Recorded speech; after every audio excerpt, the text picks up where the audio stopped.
자, 오늘 특강은요, 바로 강제추행죄에 대해서 우리 판례 입장 변경에 대해서 아주 중요한 판례가 나왔죠. 2023년도에 나왔는데 제가 또 강의 시간을 마련해 봤어요. 공부가 아직 덜 되신 분들이 있다고 가정하에 여기 중요한 거기 때문에 다시 입장 변경, 바로 강제추행죄에 있어서 말하는 폭행과 협박, 자, 거기에 대한 입장 변경에 대해서 강의 시간을 마련해 봤는데, 자, 거기에 한번 봐보세요. 일단 강제추행죄에서 우리 법조문의 298조에는 뭐라 규정하고 있냐면은 폭행 또는 협박으로 사람에 대하여 추행을 한 자는 이렇게 나왔단 말이에요. 그래서 구속요건 자체에 폭행과 협박을 규정하고 있거든요. 근데 이것이 문제점이 뭐였냐면요, 옛날에 저 사람이 강제추행했어요, 저를. 뭐 이렇게 해서 가면은 경찰에서 어떤 경우에는 수사관 따라 좀 다르겠지만 재수가 없으면 강제추행을 당하고도 그것은 예를 들어서 한거불능 정도, 한거를 곤란하게 할 정도가 아니었다는 둥, 여기 보시면 이게 과거의 입장이거든요. 한거를 곤란하게 할 정도가 아니었다는 둥, 이런 이유를 달아갖고 그 가해자가 무혐의가 나오는 경우가 덜어 있었어요. 그래서 사람들이 이제 불만이 많아졌죠. 대한민국 법이 이래서 되겠느냐. 많은 사람들이 이제 거기서 불만을 제기하고 이제 피해자들이 이제 난리가 난 거예요. 또 최근에 또 여성의 인권이라든지 아니면 이런 것이 많이 이제 향상이 됐잖아요. 그래서 이제 그거하고 시대의 조류에 맞춰서 판례의 입장 변경도 필요하다고 본 거죠.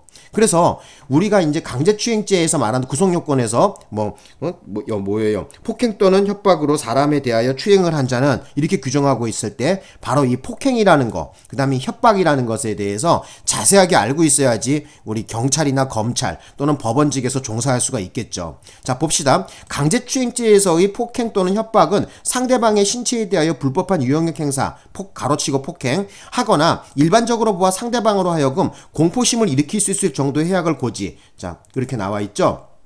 우리 계속해서 봅시다. 자, 여기 보시면은 적극이라고 이렇게 나와 있죠. 그러니까 이제 입장이 어떻게 된 거야? 더 이상 한거곤란이라는 정도를 요하지 않고 이제는 어떻게 돼? 그거보다 한 단계 아래인 바로 공포심을 일으킬 수 있을 정도면은 충분히 강제추행죄를 이제 인정하겠다는 거야. 그러니까 옛날에는 무조건 한거곤란할 정도가 아니지 않느냐, 이런 식으로 해갖고 바로 이 가해자가 빠져나갔단 말이에요. 변호사 써갖고 이렇게 해서 돈 좀 쓰고 해갖고 슬그머니 빠져나갔단 말이야. 근데 이제 세상이 바뀌었어. 그죠?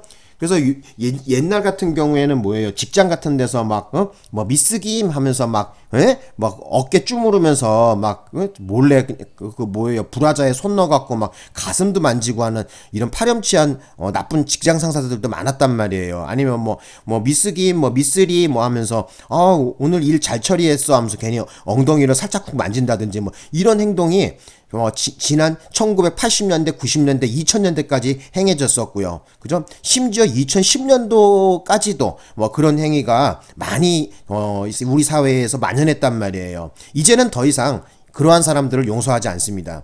이 판례 입장이 변경되었고요. 23년도에 판시한 바가 이제 한거를 곤란하게 할 정도가 아니라도 된다고 하는 거예요. 어쩐다? 공포심을 일으킬 수 있을 정도의 해악이다. 이렇게 바뀌었죠. 자, 어쨌든 알아두시고요. 자, 여기에 대한 판례 계속해서 설명을 드려볼게요. 자, 강제추행죄에서 말하는 우리가 폭행과 협박이라는 거에 대해 공부를 좀 해보자고요. 자, 일단 폭행과 협박. 자, 폭행이라는 것은 강제추행죄에서 말하는 폭행이라는 것은 이제 더 이상 상대방의 의사를 억압할 정도를 요하지 않는다고 제가 요약을 해놨고요. 여기 판시한 내용은 상대방의 의사에 반하는 유형 행사가 있기만 하면 되는 것이지 그 힘의 대소강량은 불문한다. 이건 옛날 판례죠, 그죠? 2000년도 초창기 판례란 말이에요. 폭행은 그대로 고정되어 있는 상태고요. 지금 23년도에 바뀐 부분이 뭐냐면은 공포심을 일으킬 수 있을 정도로 하는 것을 협박으로 본다는 거야. 그러니까 옛날에는 뭐였냐면 이 협박에 뭐를 요구했었냐면은 여기 파란색으로 적어 놓았던 뭐예요? 한거를 곤란하게 할 정도가 아니기 때문에, 그 협박이 아니었기 때문에 강제추행죄가 되지 않는다는 둥, 이상한 논리. 그죠? 분명히 피해자는 피해를 받는데, 그죠? 판사들이 그거는 한거곤란 정도가 아니기 때문에 추행으로 보지 않는다는 둥, 이런 것이 많았단 말이에요. 그리고 또 경찰관이라든지 아니면 수사 업무로 종사하시는 분들도 뭐 이런 데에 대해서 이렇게 민감하게 보지 않고 그냥 뭐 두리뭉실하게 그냥 넘어가신 분들도 많았단 말이에요. 옛날에는. 이제 세상이 바뀌었죠. 자, 이게 사안이 어떤 사안인지 한번 보겠습니다. 구체적인 사건이었는데요. 이 사건을 통해서 이게 판시한 내용이 바뀌었거든요. 봅시다. 피고인이 자신의 주거지 방 안에서 사촌, 친족 관계인 피해자 갑, 자, 15살, 15살이면 중학생이죠.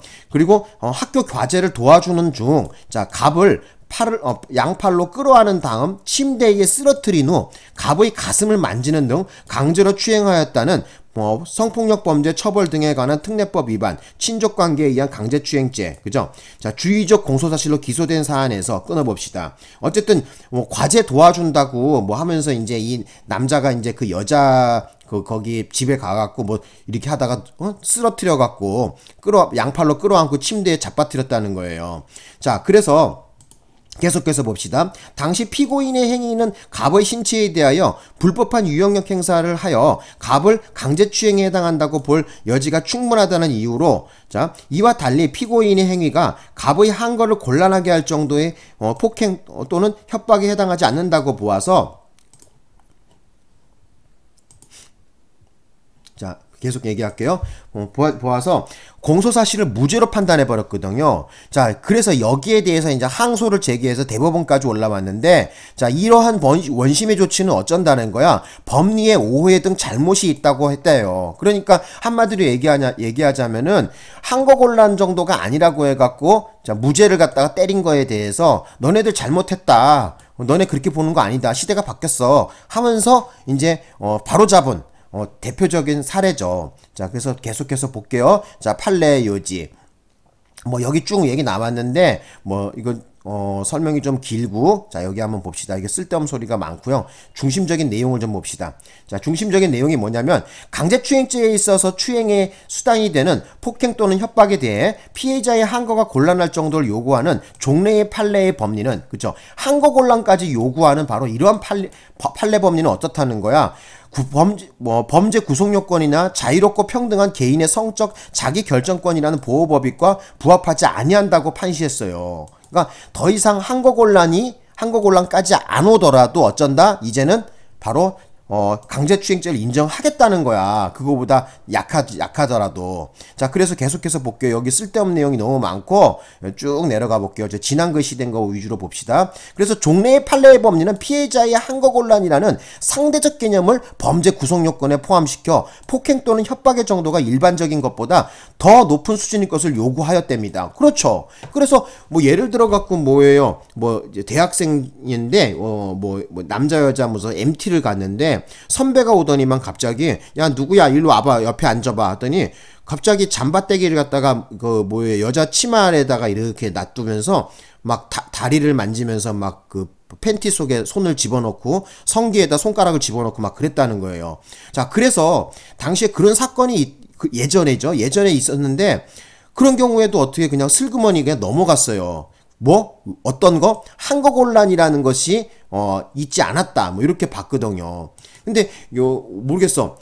학교 선배라는 그런 높은 학교에서의 지위 권력이라는 것이 때문에 그 피해자가 후배가 함부로 선배님 왜 그러십니까? 이렇게 따지기가 좀 그렇잖아. 사람들 많은 앞에서 좀 수치스럽고 좀 그렇단 말이에요. 그래서 따지지 못했는데 그걸 가지고 재판정에서 판결을 하면서 뭐라 그러냐면은 네가 거기서 강한 거부 의사를 표현하지 않았다. 항거곤란으로 보지 않았다. 이런 말도 안 되는 그 논리를 세워서 당시에 그 가해자가 무죄로 나고 빠져나간 경우가 허다했었죠. 자, 어쨌든 이러한 시대의 변천과 그 다음에 사람들의 의식이 이제 바뀌었다는 거야. 또 법원에서도 더 이상 이제 항거곤란이란 요런 단어를 집어넣어서 가해자를 봐주지 않겠다는 거죠. 자, 계속해서 봅시다. 검정글씨 유전자로 볼게요. 자, 또 한번 여기 볼게요.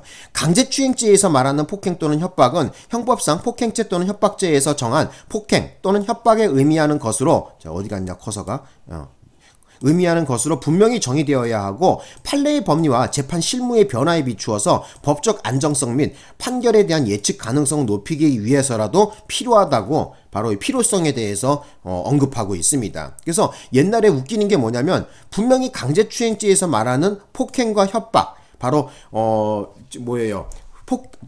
그러니까 강제추행죄에서 말하는 폭행과 협박하고 폭행죄에서 말하는 폭행과 협박이 그 정도의 차이를 구분을 뒀단 말이야. 뭐 최협이니 협이니 뭐 이따구 이상한 말 같지 않은 무슨 저기를 갖다 구분을 둬서 그냥 어지간한 놈들도 다 빠져나갔다는 거야.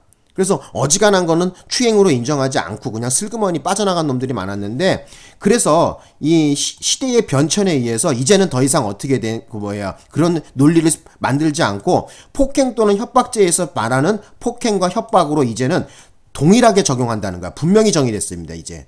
그죠? 그래서 협의의 협박, 그러니까 공포심을 일으킬 정도면은 충분히 그것으로 보겠다는 거죠. 그래서 여기서 말하는 항거가 곤란한 상태여야 돼, 이런 것을 더 이상 요구하지 않는다는 거야. 그래서 그 논리가 뭐다? 바로 법적 안정성 및 판결에 대한 예측 가능성을 높이기 위해서 입장을 변경했다는 것이죠. 또 계속해서 설명드려 볼게요. 예. 자, 여기 한번 또 보자. 종래의 판례의 법리에 따른 현실의 수사와 재판과의 과정에서 자칫 성폭력 범죄의 피해자에게 이른바 피해자 다움을 요구하거나 2차 피해를 야기할 수 있다는 문제인식을 토대로 형평과 정의에 합당한 형사재판을 실현하기 위한 것으로 또 바꿨답니다. 그래서 당연히 바뀌었어야지, 진작에 바뀌었어야 됩니다. 이거 한 20년 전에 바뀌었어야 됩니다. 근데 모르겠어요. 제가 젊었을 때는 보니까 이러한 피해자들의 그냥 슬그머니 넘어가는 경우도 많았고요. 직장에서도 보면은 상사들이 와갖고 슬그머니 뒷좌석에 와갖고 그 여자 직원이 이렇게 컴퓨터 친다고 타이프 치고 있으면 슬그머니 뒤에 와갖고 목덜미나 어깨를 막 주무르던가 아니면은 브라자 속에 손을 넣는다든지 볼을 만진다든지 이상한 행동을 많이 했었어요. 근데 그 당시에는 방금 말씀드렸지만은 항거곤란이라는 등 이상한 논리를 세워갖고 그냥 슬그머니 빠져나갔단 말이에요. 이거 이제 강력하게 처벌해야 되겠죠, 그죠? 그래서 여기 보시면 또 뭐예요? 또 재판 과정에서 막 또 자세하게 물어보는 거야. 피해자 다움이 없다는 둥, 그죠? 피해자 다움을 요구. 그러니까 쉽게 얘기하자면은 왜 그때 그러면은 강하게 이러지 마세요라고 왜 크게 소리치지 않았나요? 하면서 판사 자체가 또 엉뚱한 생각도 많이 했었어요, 옛날에는. 근데 생각해보세요. 그 하급 직원이야, 말단 직원이야, 말단 여직원인데 그 가해 상사한테 부장님 이러지 마세요 하고 강하게 얘기할 수 있습니까? 그러면 어떻게 돼요? 인사고과 점수를 빵점을 준다든지 무슨 아니면은 이상한 근무지로 발령내거나 뭔 짓을 하겠지. 그죠? 이제는 그래서 그러한 여러 가지 이런 문제점이 대두됐기 때문에 바로 2023년도에 이제 판례 입장 변경을 했고 더 이상 이제 그런 것을 따지지 않겠다는 거야. 자, 그러면 또 계속해서 봅시다. 제가 빨간색으로 적어놨는데 그렇다면 이제 범죄 구성 요건의 해석을 기준을 명확히 함으로써 사실상의 변화된 기준을 적용하고 있는 현재의 재판 실무와 종래의 판례 법리 사이에 불일치를 해소하고 오해의 소지와 혼란을 방지할 필요가 있다고 또 판시했어요. 자, 이것도 좀 알아두시고요. 또 계속해서 보겠습니다. 자, 그리고 또 여기 제가 쓸데없는 거 적어놨는데 됐고 좀 알아둬야 될 거. 자, 여기 요 중요한 내용을 좀 제가 또 강의 좀 해드릴게요. 시간이 좀 촉박해갖고 꼭 필요한 내용을 좀 할게요. 웬만한 건 좀 건너갔습니다. 아까 설명하려고 했었는데, 강제추행죄에서 말하는 폭행 또는 협박에 해당하는지 여부를 어떻게 따진다는 거에 대해서 우리 판례는 지금 한 6개 정도, 그죠? 3개, 3개니까 6개 정도, 5개 정도죠? 5개인가 6개야. 이렇게 그 기준을 제시했습니다. 한번 봅시다. 자, 강제추행죄에서 말하는 폭행 또는 협박에 해당하는지 여부를 따지는 방법입니다. 행위의 목적과 의도. 자, 요런 것을 보고요. 구체적인 행위 태양과 내용. 그 다음에 행위의 경위와 행위 당시의 정황, 그 다음에 행위자와 상대방의 관계, 그 다음에 그 행위가 상대방에 주는 고통의 유무, 그런 것을 종합해서 판단하겠답니다, 이제는. 그래서 아까 말씀드렸지만은 자, 저 다시 한번 올라가서 볼게요. 더 이상은 뭐예요? 이제는 한거가 곤란하게 할 정도가 아니었니, 뭐 말았니, 그거 가지고 따지지 않고, 어떻게 된다는 거야? 여기서 말하는, 공포심을 일으킬 수 있을 정도의 해악이면은 충분히 강제추행죄를 인정하겠다는 그 내용이고, 그 강제추행죄를 인정하는 데 있어서, 기준점을 갖다가 여기다가, 제시를 했는데, 자, 그 기준점에 그 내용이 바로 이렇다는 거예요. 여기 방금 아까 설명드렸던 내용, 요거 지금 6줄이죠? 6줄 제가 설명드린 거 이 내용인데, 뭐 좀 더 자세하게 설명을 좀 곁들이자면은 그 행위, 예를 들어 갖고 뭐 아까 말했던 그 여자의 뭐라 그러죠? 피해자의 목덜미라든지 가슴 주변 아니면 엉덩이 이런 걸 갖다가 예를 들어서 이런 거는 아니겠죠. 지나가는데 이렇게 딱 넘어지려고 하는데 어떻게 딱 붙잡아 줬는데 어떻게 하다가 손이 엉덩이에 닿았다든지 이런 것은 강제추행으로 보기가 어렵죠. 아니면은 이렇게 얘기하다가 살짝 손으로 밀었는데 때마침 그게 가슴이었다든지 이런 경우가 있을 수가 있잖아요. 그런 것은 강제추행으로는 볼 수는 없고, 그러니까 예를 들어서 직접적으로 대놓고 그런 거 있잖아요. 어떤 행위를 했는데 그것이 상대방에 불쾌감을 주는 어떤 이런 행동이었는지, 그죠? 목적이라든지 의도를 본다는 거예요. 그리고 행위 태양의 내용, 그 다음에 그 당시의 정황이라든지 또 상대방과 그 관계를 또 따져본다는 거야. 예를 들어서 직장 상사라든지 아니면 학교 선배라든지 여러 가지 있죠. 교수와 학생의 관계라든지 여러 가지를 따져본다는 것이죠. 그죠? 또 여러 가지가 있겠죠. 지금까지 계속 만나던 관계라든지 처음 보는 사람인데, 일면식도 없는 처음 보는 사람인데 다가와 갖고 갑자기 가슴과 엉덩이를 만진다든지 손을 팔목을 잡다든지 이런 문제 되겠죠. 그죠? 추행으로 보겠죠. 그런 거는. 그죠? 그 다음에 여기 보시면 그 행위가 상대방에게 주는 고통의 유무. 그죠? 그러니까 예를 들어서 이렇게 있는데 일면식도 없는 처음 보는 사람이 가까이 오더니만 저기요 하더니 갑자기 그냥 불화자 안으로 손을 확 집어넣는다든지 이런 거는 전부 다 안 되겠죠. 그죠? 상당히 불쾌하고 기분 나쁘겠죠. 그죠? 어쨌든 이런 것을 종합해서 판단한다고 합니다. 그래서 여러분들이 아셔야 되는 것은 강제추행죄에 있어서 폭행과 협박에 해당하는지 여부는 요 판시한 내용들 있잖아요. 요거 메모 좀 잘 좀 해놓으시고요. 요런 것을 따져서 본다는 거예요. 관계라든지 그 당시의 정황이라든지 행위 태양이라든지 행위의 목적이라든지 의도라든지 이런 것을 종합적으로 본다는 거고, 그래서 제일 중요한 것은 뭐니 하더라도 여기 뭐예요? 예, 여기 아까 말씀드렸지만은 어디 갔냐? 예, 여기 더 이상 뭐예요? 환거곤란하게 할 정도가 이제는 아니라는 거예요.